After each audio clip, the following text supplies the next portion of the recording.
भारतीय राष्ट्रीय काँग्रेसचा थोडा इतिहास बघितला असता तर त्यांना कळलं असतं की भारतीय राष्ट्रीय काँग्रेसच्या जवळपास 5 महिला अध्यक्ष झाल्या.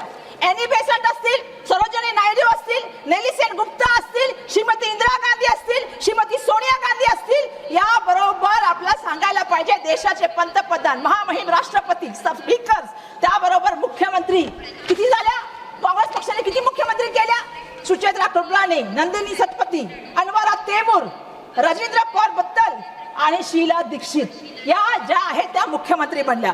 काही प्रदेशाच्या अध्यक्ष बनल्या जे मनुस्मृतीची उधळवत्या करतात. माझा त्यांना प्रश्न आहे की त्यांनी त्या ठिकाणी किती महिलांना त्या ठिकाणी जे आहे तुमच्या भाजपाच्या प्रमुखपदी महिला होऊ शकते का? RSS ची सरसंचालक महिला होऊ शकते का? मला एक प्रश्न विचारायचा आहे. तुमची भूमिका काय आहे? तुमची भूमिका आणि तुमच्याबद्दल प्रश्न विचारण्याची वेळ आलेली आहे. ऍक्सिस महिलांनी आरोप केला, ज्या महिलांनी आरोप केला यौन शोषणाचा, तुम्ही त्यांना फरफटत घेऊन गेला आणि ज्यांच्यावर आरोप होता त्यांचा सन्मान करण्याचं काम केलं. उन्नाव असेल, हाथरस असेल, कठुआ असेल, बदनापूर असेल, महिलांवर अत्याचार करण्याचं काम होतं. मणिपूरमध्ये महिलांची लग्न दिंडी निघते.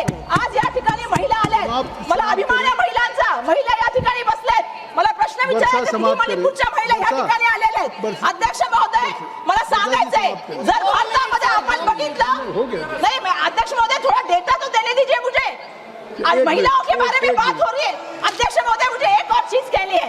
महिलाओं के बारे में बात होती है, 1:30 बजे महिलाएं बात करती है और 11 बजे पुरुष बात करते हैं. और महिला विधेयक पे अगर महिला बात नहीं करेगी तो कैसे